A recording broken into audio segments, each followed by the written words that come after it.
Corona काल में हमने देखा है कि किस तरीके से तकनीक हर क्षेत्र में महत्वपूर्ण भूमिका निभा रही है और जब तकनीक में लगातार इनोवेशन होते हैं तो ये और ज़्यादा कारगर हो जाती है। और इसी उन्नत तकनीक ने शिक्षा का तरीका भी कोरोना काल में बदल दिया है। डिजिटल नवाचार और शिक्षा पारंपरिक जो कक्षा शिक्षण है उससे अब बेहतर है, उसको एक नए स्वरूप में, नई तस्वीर में उसने सामने पेश किया है। और भारत में डिजिटल इनोवेशन और शिक्षा का भविष्य काफ़ी ज़्यादा नजर आता है। भारत में लोग सुविधा, सस्ती लागत और गुणवत्तापूर्ण शिक्षा के चलते ऑनलाइन शिक्षा की ओर बढ़े हैं और अब सरकार ऑनलाइन शिक्षा को और ज़्यादा बढ़ावा दे रही है। आने वाले वर्षों में ऑनलाइन शिक्षा के बाजार में विस्तार होगा और इसका दायरा भी बढ़ेगा।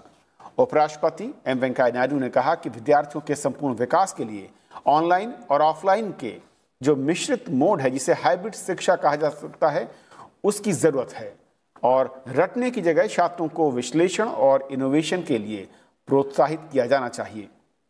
ऑनलाइन शिक्षा तभी महत्वपूर्ण हो सकती है जब हम भारत में जो डिजिटल इनोवेशन है इसको और ज़्यादा बढ़ावा दें और इसका इस्तेमाल शिक्षा के क्षेत्र में करें। तो आज समझेंगे कि असल में शिक्षा के क्षेत्र में किस तरीके से डिजिटल इनोवेशन ने महत्वपूर्ण भूमिका अदा की है, आगे क्या स्कोप, क्षमताएं हैं और उसको हम कैसे और अचीव कर सकते हैं। हमारे साथ तीन खास मेहमान हैं। हमारे साथ एम जगदीश कुमार साहब हैं, वाइस चांसलर जेएनयू। सर, स्वागत है आपका। हमारे साथ प्रोफेसर राजेंद्र पांडे जी हैं, vice chancellor West Bengal university of health sciences. स्वागत है आपका भी। और पीयूष प्रकाश हमारे साथ हैं, सीनियर एसोसिएट हैं, एजुकेशन सेक्टर देखते हैं, नीति आयोग में। आपका भी स्वागत है। शुरुआत में जगदीश जी आपसे करना चाहूँगा, क्योंकि हम हालांकि एजुकेशन को जब देखते हैं डिजिटल मोड, जो कि एक तरीके से हमारे पास विकल्प के तौर पर सामने आया कोरोना काल में, लेकिन इसने काफ़ी ज़्यादा संभावनाओं को जन्म दिया और शायद ये बताया भी कि इस मोड के ज़रिए जो क्षमताएं हैं, जो पोटेंशियल है, वो किस कदर है, कितना बड़ा है और भारत के नज़रिए से वो कितना महत्वपूर्ण भी है। देखिए, ये हम दो सिचुएशंस में देखना है, innovation, digital technology in education. एक तो प्रेजेंट सिचुएशन जो कोविड-19 पैंडेमिक है, ये खत्म होने के बाद आगे भी हम ये इनोवेशन को हम कैसा इंट्रोड्यूस कर सकते हैं। पहले हम इनोवेशन का मीनिंग को हम अंडरस्टैंड करना चाहिए। Innovation in education means introducing new methods of teaching, learning, and evaluation processes, and also using the improved versions of the existing methods. Both are called innovation. And why do we have to introduce innovation? You see, if you want to be a leading nation in the world, we need to economically grow, we need to socially grow, and we need to improve the overall welfare of our country. And that is possible only when our youngsters get skilled, they become innovative. और इसके लिए हम जो existing teaching learning processes हैं, इसमें digital technologies को जोड़ना बहुत जरूरत है। If you look at other sectors, health sector, for example, in health sector, the ICT, information and communication technologies have played a major role. आप देखिए, जब पैंडेमिक आया हमारा कंट्री में, वेंटिलेटर्स को मैन्युफैक्चर करना, मास्क को मैन्युफैक्चर करना, और अब वैक्सीन के लिए जो रेस चल रहे हैं, इसमें भी इंडिया आगे है। ये कैसा पॉसिबल हुआ? हेल्थ सेक्टर में इनोवेशन का इंट्रोडक्शन हुआ और हेल्थ सेक्टर ने इसको रिसीव किया। लेकिन एजुकेशन सेक्टर एक सेक्टर है, ये थोड़ा रेसिस्टेंट है, जो चेंजेस को रेसिस्टेंट है। लेकिन हम पूरा देश में एजुकेशनल सेक्टर को we need to put ambitious goals in front of them so that they embrace the changes and adopt the digital technologies in the education sector. Right sir. Rajendra ji, क्योंकि जब हम भारत के जो तानाबाना जिस तरीके से यहाँ पर आर्थिक, सामाजिक और राज्यों के अलग अलग सिस्टम है, उस नज़रिए से और दूरदराज के इलाकों तक जो शिक्षा है, और जैसा कि कहा जगदीश जी ने, बहुत महत्वपूर्ण है कि हम थोड़ा सा मेथड को अडॉप्ट करने में शायद स्लो हैं या फिर कई बार रेजिस्ट करते हैं, खासतौर पर अगर हम शिक्षा के क्षेत्र में जोड़ देखें। लेकिन कोविड ने किस तरीके से इस कोई व्यापक संभावनाएं हैं उनको हमारे लिए खोला है, उसका दरवाज़ा खोला है, और हम उसको कितना अब तक अडॉप्ट कर पाए हैं, अचीव कर पाए हैं। और अगर इनोवेशन के जरिए हमें देखें तो इसका रास्ता या इसका दायरा और कहां तक जा सकता है। धन्यवाद आप अवसर देने के लिए। सबसे बड़ी बात है कि हम शिक्षा को अगर दो तरीके से बांटें तो एक में है जो ज्ञानवर्धक होता है, नॉलेज बेस्ड होता है, और दूसरा है जो कौशल और कॉम्पिटेंस बेस्ड होता है, जिसमें जो लोग काम करते हैं और अर्थकरी विद्या जिसे कहते हैं। इसके तीन महत्वपूर्ण तत्व होते हैं। एक कि जो कर रहा हो उसको देखें, दूसरे स्तर पे होता है कि जब वो करते हैं और उनको सिखाने वाला देखता है कि वो कैसे करते हैं, और तीसरे स्तर पे होता है कि वो रिमोट सुपरवाइज, दूर से उनको कोई ऑब्जर्व कर रहा हो और देखें, तब पता चलता है कि उनका कौशल कितना परिपक्व हुआ है। और इस तीसरे स्तर के लिए जो रिमोट मॉनिटरिंग है, दूर से देखने वाली प्रक्रिया है, उसमें तो डिजिटल व्यवस्था का कोई जवाब ही नहीं है कि वो अपने कार्य क्षेत्र में काम करते हुए जहां वो अप्रेंटिस हैं, दूर से उनको सुपरवाइज किया जा सकता है। ये पहला मुद्दा। दूसरा मुद्दा जो आपने बताया था कि हमारे जो राज्य के सामाजिक स्तर और परिकाठामों है, उसमें अलग अलग स्तर जो है और अलग अलग कार्य करने का तरीका है, उसमें संयोजन ला करके दूर दराज तक इन चीजों को कैसे पहुंचाया जा सकता है।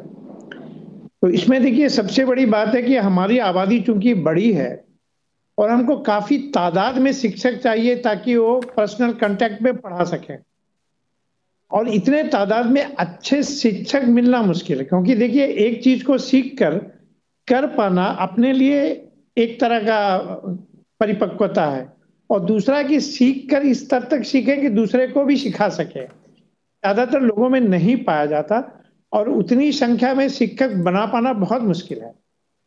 जबकि ये डिजिटल टेक्नोलॉजी ऐसे शिक्षकों को सबके पास पहुंचा सकता है, केवल कि ये फाइबर टेक्नोलॉजी हो या सैटेलाइट बेस्ड टेक्नोलॉजी हो, ताकि हर गांवों तक भी लोग उनको पहुंच सके। यहाँ सरकार का जो रोल है वो हर गांव के स्तर पर ऐसे कन्वेनर रखें जो फैसिलिटेट कर सकें, बढ़ावा दे सकें कि जो अच्छे शिक्षक दूर से पढ़ा रहे हैं और जो बच्चे उसको समझ नहीं पा रहे हैं और उसमें उतना समय उपलब्ध नहीं है कि वो 1 to 1 बात कर सकें, उनको और सहज तरीके से विस्तार करके बच्चों को पढ़ा सके, जो कि डिजिटल टेक्नोलॉजी में सेकेंड हेल्पिंग हैंड के हिसाब से जरूरी रहेंगे। जहां तक तकनीकी शिक्षा का व्यवस्था है, जैसे डॉक्टर साहब हेल्थ की बात कर रहे थे, तो मेडिकल शिक्षा में हम पेशेंट के ऊपर आज के समय प्रैक्टिस कराने कर उनको बढ़ावा दें सीखने का, ये आज का समाज परमिशन नहीं देगा। वैसी व्यवस्था में अगर हम साइमुलेटर यूज करते हैं, जहां शरीर विज्ञान में चीड़ फाड़ डिसेक्शन जो है वो सॉफ्टवेयर पे करते हैं, उसमें कौशल जाहिर करते हैं, फिर पेशेंट के ऊपर जाते हैं, तो उसमें तो एक बहुत बड़ा रिवोल्यूशन ला सकता है, जहां अच्छे शिक्षक ना होते हुए भी या कम होते हुए भी ये जो सॉफ्टवेयर हैं उनको सिखाने में एक बहुत बड़ी मदद करेगा। और इसके लिए ये अनंत है, इसको हम सही उपयोग लाते हैं तो इन्फिनिटी एक ऐसी जगह है जो हमारी व्यवस्था को ले जा सकता है, सीखना सुगम बना सकता है, सहज बना सकता है और कम खर्चे पे पहुंचा सकता है। बिल्कुल। और जिस तरीके से पीयूष, क्योंकि जैसा कि कहा हमारे दोनों पैनलिस्ट ने, और अगर हम इंटरनेशनल रिपोर्ट्स को देखते हैं, हालांकि कोविड के दरमियान ये ज़्यादा दिखा है कि हम डिजिटल एजुकेशन की तरफ तेज़ी के साथ बढ़े हैं, लेकिन जो आंकड़े हैं, अगर 2016 से 2021 की रिपोर्ट को देखें, जो गूगल और एक इंटरनेशनल फर्म की रिपोर्ट है, वो बताती है कि ऑनलाइन शिक्षा का कारोबार इस दरमियान करीब 8 गुना बढ़ा है। यानी कि करीब 2016 में ये 25 करोड़ डॉलर था, जो 2021 में पहुंचकर करीब 2 अरब डॉलर हो जाएगा।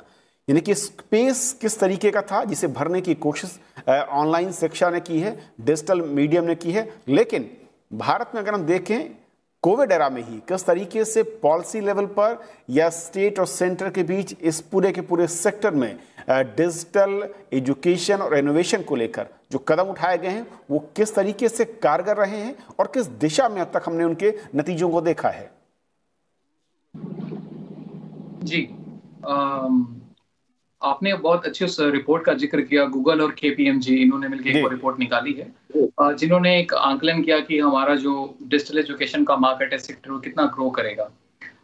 बट आप उस रिपोर्ट को जरा और गहराई से एनालाइज करेंगे तो आपको नजर आएगा कि जिस मार्केट की वो बात करें, मोस्टली वो प्राइवेट सेक्टर, और आप कह सकते हैं कि जो लोग निजी अपने पैसे से ऑनलाइन क्लासेस ले रहे हैं, वो मोस्टली उन सेक्टर में पैसा आ रहा है, और वो FDI बाहर से काफी मुल्कों से आया है और उसमें काफी मार्केट का ग्रोथ हुआ है। बट अगर मैं अभी जैसे कोविड का सिचुएशन लूँ, एट द सेम टाइम अगर मैं ये भी देखूं कि किस प्रकार से जो अभी हमारे दूसरे कलीग बात कर रहे थे कि भारत में रिमोट बहुत ही दूरस्थ जगहों पर कैसे हम डिजिटल एजुकेशन की जो सुविधाएं हैं वो कैसे पहुंचा पाए, तो हमें दो तरीके से इसे देखना पड़ेगा। एक ये कि आप ऐसे कर सकते हैं, एक हाईटेक और एक low tech. So depending on the situation कि आपकी उस समय की परिस्थिति और उस समय की आपके आसपास के परिवेश कैसा है, उसके हिसाब से आपको ये चूज करना पड़ेगा। एक बहुत ही मिलता जुलता एग्जाम्पल आप देखेंगे वेस्टर्न अफ्रीका से, जहाँ पे जब इबोला क्राइसिस हुई थी तो वहाँ पे स्कूल हमारे 8 से 9 महीनों तक बंद थे, लेकिन वहाँ शिक्षा नहीं रुकी। वहाँ पे वहाँ की सरकार ने काफी सही तरीके से उन्होंने एक कमीशन बनाया जिसपे उन्होंने रेडियो पे प्रोग्राम चलाए, और उस प्रोग्राम को इंटरैक्टिव रेडियो इंस्ट्रक्शंस कहते हैं। तो एक स्पेशल कमीशन किया गया और रेडियोस डिस्ट्रीब्यूट के। तो ये मैं एक लोटेक का एग्जांपल दे रहा हूँ। तो अगर मैं वापस आपके सवाल पे आता हूँ कि हमने क्या किया और हम उस तरफ कहाँ बढ़ रहे हैं, तो हमारा एक नीति आयोग के थ्रू हमने एक प्रोग्राम स्टार्ट किया हुआ है जिसे हम साथ कहते हैं, जो 3 राज्यों के परस्पर सहयोग से हम चला रहे हैं। राजस्थान, मध्य प्रदेश, झारखंड और उड़ीसा, इन 3 राज्यों में हमारा प्रोग्राम चल रहा है। तो कोविड के दौरान भी हमने हाईटेक और लोटेक दोनों तरीके के इंटरवेंशंस का प्रयोग किया और देखा कि कितने सक्सेसफुल है। तो हमने सिमिलरली, जैसे आपको मैंने वेस्टर्न अफ्रीका का एग्जांपल दिया, वहां पे भी हमने इंटरैक्टिव रेडियो सिस्टम्स का यूज लिया। झारखंड के बहुत सारे डिस्ट्रिक्ट्स हैं जहाँ पे इस इनोवेशन में काफी बहुत दूरस्थ गांवों तक ये शिक्षा को पहुंचाया गया, और वहां तक शिक्षा रुकी नहीं, बच्चे सीख रहे थे। सिमिलरली अगर हम मध्य प्रदेश की बात करें तो वहाँ पे DGLEP, digital learning enhancement programme करके हमने एक प्रोग्राम स्टार्ट किया, और वहाँ पे उस प्रोग्राम के तहत लाखों बच्चों तक शिक्षा पहुंचाई गई, व्हाट्सएप के थ्रू, पंचायत घरों के थ्रू, वहाँ पे जो हमारे सर्विस सेंटर्स होते हैं उनके थ्रू। तो जितना भी एग्जिस्टिंग नेटवर्क और हमारा रिसोर्सेज है उनका इस्तेमाल करते हुए मैक्सिमम बच्चों तक ये शिक्षा पहुंचाई जा रही है। अब मैं अगर फ्यूचर की बात करूं तो हमारा नेशनल एजुकेशन पॉलिसी में हमारे नेशनल एजुकेशन टेक्नोलॉजी फोरम की बात हुई है, जिसपे काम स्टार्ट हो चुका है। मिनिस्ट्री ऑफ एजुकेशन, और उसमें एक नीति आयोग भी हम एक मेंबर हैं, एंड हम लोग उसमें ये प्रयास कर रहे हैं कि कैसे करके हम डिजिटल एजुकेशन की सुविधाएं, जो कि बाकी कलीग्स ने हमारे जस्ट बात की कि क्वालिटी टीचर्स कम है, तो कैसे उनके पास वो पहुंचाई जा सकती है रिकॉर्डिंग। तो इस प्रकार से इस दिशा में कार्य चल रहा है जिससे बच्चों तक उत्तम शिक्षा एक टाइम बाउंड मैनर में पहुंचे। तो उस कार्य पे हम सभी लोग प्रगतिशील हैं और होपफुली हम लोग उसे शीघ्र ही अचीव कर पाएंगे। ओके, जगदीश जी, जिस तरीके से हम देख रहे हैं जो रीच है उसको बढ़ाने की बात हो रही है, इसके इंफ्रास्ट्रक्चर में निवेश हो रहा है, हम ऑप्टिक फाइबर के थ्रू देश के अलग अलग हिस्सों तक पहुंचने की कोशिश हो रही है, लेकिन इसके बावजूद जो चैलेंजेस हैं 2 लेवल पर नजर आते हैं। एक तो ये है कि रीच को बढ़ाना, और दूसरा जिसका आपने जिक्र किया कि जो खुद शिक्षा क्षेत्र है, जो उससे जुड़े लोग हैं, वो किस तरीके से इस चैलेंज को ले रहे हैं और कितना फ्लेक्सिबिलिटी के साथ उसको एडॉप्ट करते हैं और इनोवेशन के साथ जोड़ते हैं। ये किस तरीके से हम इसको आगे देख सकते हैं? देखिए, innovation in education using ICT, information and communication technologies, when we talk about it, 4 चीज हमारे सामने रखना चाहिए: productivity, efficiency, equity and equality. जितना रिसोर्सेस को हम इन्वेस्ट कर रहे हैं एजुकेशन में, और इसका आउटकम क्या है in terms of the learning outcomes, इसमें बैलेंस होना चाहिए। अभी तो वो बैलेंस नहीं है, इसलिए national education policy digital technologies के ऊपर बहुत एम्फेसिस दिया। सो प्रोडक्टिविटी और एफिशिएंसी को हम बढ़ाना चाहिए। और दूसरा चीज है equality and equity, access, providing access to the education. आप देखिए, JNU जैसा विश्वविद्यालय है, कम से कम 1,30,000 लोग अप्लाई करते हैं हर एक साल, लेकिन सिर्फ हम 2,000 लोगों को सेलेक्ट करते हैं। क्यों? The rest of the students, why can't they access the good education that is available in JNU? And this is where the digital technology comes into picture. Now, when we think about digital technology, there are several things. One, how to improve the teaching learning processes within the classroom. That is one aspect. Number two, how to reach out to people who cannot access education. हम education को university से इनका घर तक पहुंच सकते हैं क्या? ये हम सोचना चाहिए, बिकॉज बाय 2035 हमारा गोल